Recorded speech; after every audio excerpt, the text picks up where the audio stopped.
13日間の日本への里帰りも、いよいよ後半へ。アルペンルートを後にして、関東から広島、そして京都へと旅を続けます。最後の3日間は、京都で家族と過ごしました。それでは旅の続きを一緒に楽しみましょう。今日は明日日立海浜公園に行くため、一気に茨城まで移動します。8時48分発、野駅500号と東京行きが到着いたします。東京に住む姪っ子とランチをする約束をしているので、まずは北陸新幹線輝きで東京へ。ランチは姪っ子が選んでくれた塩止めの焼肉トラジ。高層階にあるお店で美味しい焼肉をいただきながら東京の景色も一望できました。デザートにはトラジの可愛いミニアイス。するとまたもやマイケルからツッコミが。ランチの後は新橋周辺を少し散策して次の目的地へ向かうため再び東京駅へ。駅では私もフルーツジュースの S サイズに思わずちっちゃい。マイケルはアニメが気になります。明日の日立海浜公園に備えて今日中に茨城へ移動します。実はここまで来る途中ちょっとしたハプニングが。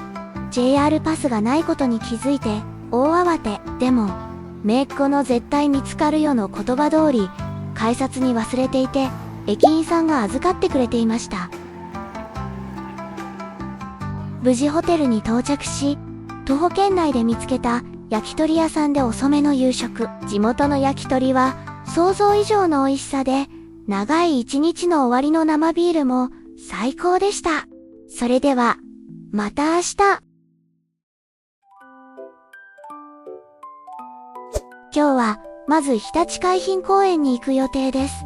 昨夜も寝るのが遅くなり、朝起きたら部屋はこんな状態。それにしても狭い。ホテルで朝食をとって駅に向かうと、バス乗り場には長い行列が。この日はたまたま入園無料日だったことが分かりました。入園するとまたもや長い行列が。今度はレンタルバイクです。自転車が大好きな私は早速列に並び、ギリギリ2台ゲット。公園の敷地はなんと350ヘクタール、東京ドーム約75個分。かなり広いので自転車を借りて正解でした。園内には所々に駐輪スペースがあり、自転車を止めてそこから歩いて散策できます。自転車専用の道が整備されていて、広い園内を自転車で走るのはかなり爽快です。園内には周遊トレインもあり、時折聞こえてくるベルの音が心地よく響きます。今回この公園に来たのは10月に訪れたいおすすめスポットで見つけたのがきっかけ。そこで初めてコキアという植物を知りました。丘一面に広がる真っ赤なコキアを一目見たくて今回の旅のリストに追加。10月はコキアだけでなく愛らしいピンクと白のコスモスや鮮やかなオレンジ色のジニアも満開でした。外国人観光客はマイケル以外ほとんど見かけませんでしたが、それがかえってマイケルも気に入ったみたい。こんな可愛い光景にも出会いました。日立海浜公園を満喫した後、午後からは広島へ向かいます。旅のお供はデザート。今回新幹線は大阪で一度乗り換えがあって、その乗り換え時間はたったの5分。大きなスーツケースを抱えてホームを移動するためエスカレーターを猛ダッシュ。マイケルも必死についてきます。後から聞いたら子供を突き飛ばしながら走ったっていや、それは盛りすぎ。広島では駅前のアパホテルに宿泊。可愛い折り紙の鶴とペアの浴衣で迎えてくれました。1階のレストランで遅い夕食を済ませて大移動も無事完了です。それではまた明日。今日は6泊7日の旅の最終日。宮島と平和公園を散策した後、京都の実家へ戻ります。ホテルをチェックアウトしたら、まずは広島駅へ。コインロッカーに荷物を預けて、身軽になって宮島へ向かいます。島へは JR パスで乗れるフェリーに乗ります。海の向こうに赤い鳥居が見えてくるとワクワクしてきました。船の上ではみんなこぞって写真やビデオを撮っています。島に着いて最初のお出迎えは人懐っこい鹿たち。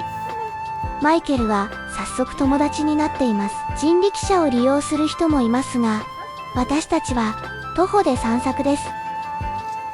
街中を抜け、人の流れに沿って歩いていくと、少しずつ大鳥居が近づいてきます。今回訪れた時はちょうど干潮だったので、鳥居のすぐ近くまで歩いていけます。反対に満潮になると、厳島神社の社殿が海に浮かんでいるように見えるそうです。次回はぜひ満潮の景色を見たいです。帰り際には表参道商店街をぶらぶら歩きながらお店を覗いてみます。美味しそうなものがたくさん並んでいて、ここでちょっと腹ごしらえ。帰りは平和公園直行のスピードボートに乗りました。Thank you for boarding the World Heritage Course for Peace Memorial Park. 観光コースができているんですね。川に浮かぶ船の牡蠣料理店や黄色いタクシーも広島ならではです。Happy fun, huh?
Come on. Oh. Oh. Yeah, the candy's horrible, right? I don't care how much this costs. Oh my gosh. I don't care.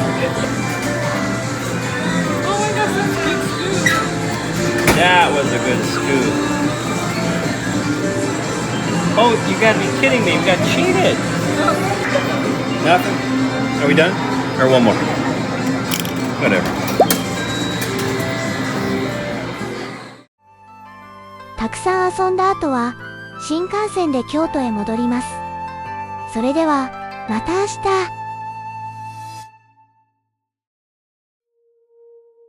今日は朝ゆっくりして午後から母と買い物に出かけます。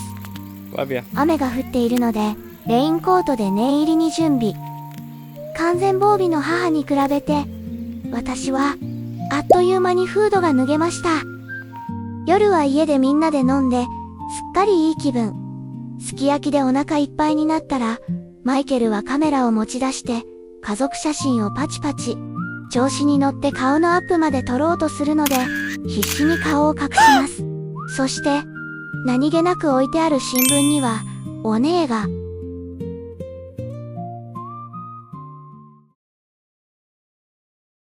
今日は、日本で丸一日過ごせる最後の日。朝早く、実家の近くにある毘沙門堂へ散歩に出かけました。雨上がりの景色に朝日がキラキラしています。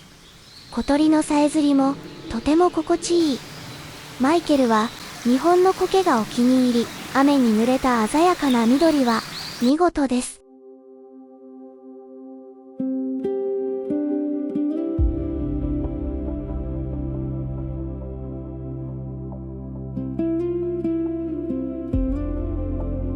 帰りはブラブラ散歩しながら、昔の記憶をたどって、ちょっと冒険。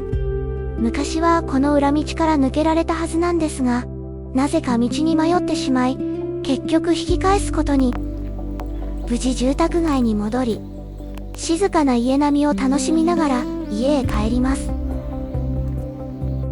そして太極拳と気功の先生をしている姉のクラスに飛び入り参加です。生徒の皆さんも私たちを快く迎えてくれました。ありがとう。午後からは河原町へ。最後のお土産を探しながら、新京極や寺町をブラブラ。さすが京都。浴衣姿の人たちも普通に街を歩いています。夕飯は家族と落ち合って恒例の地元の焼き鳥屋さんへ。人気店なので予約が必須です。一人だとちょっと心細い高架下もみんなでワイワイ楽しく歩いて帰宅します。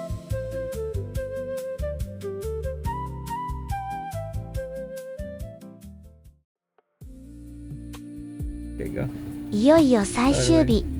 母が京都の空港バス乗り場まで見送りに来てくれました。荷物を預ける時も係の人に何やら確認したり、電話をかけてきたり、最後まで何かと世話を焼いてくれます。ちょっと寂しいけど、またすぐに会いに来るね。帰りはカラフルなダッフルバッグが一つ増えました。そしてこちらがアメリカまで連れて帰った戦利品です。やっぱり日本のお菓子はやめられない。Comply to your dream.